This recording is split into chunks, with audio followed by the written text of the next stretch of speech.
இந்த நிகழ்ச்சியின் மூலமாக நாம் சந்திக்கின்ற வாய்ப்பினை அன்னைக்கு யார் யாரும் போய் எல்லா நிகழ்ச்சிகளை எல்லாம் கலந்துக்கிறாங்க, அவர்களையும் அழைத்து சிலர் பண்றாங்கன்னா, ஆனால் திராவிட முன்னேற்ற கழகத்தை பொறுத்தவரையில்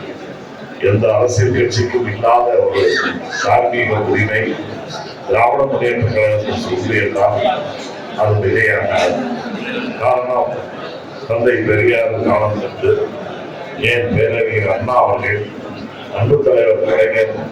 இன்றைக்கு அவர்கள் வழியிருந்த இயக்கத்தை வழிநடத்துகின்ற தமிழ்நாட்டின் முதலமைச்சர் தளபதி அவர்களுக்கும் இஸ்லாமிய சமுதாயத்திற்கும்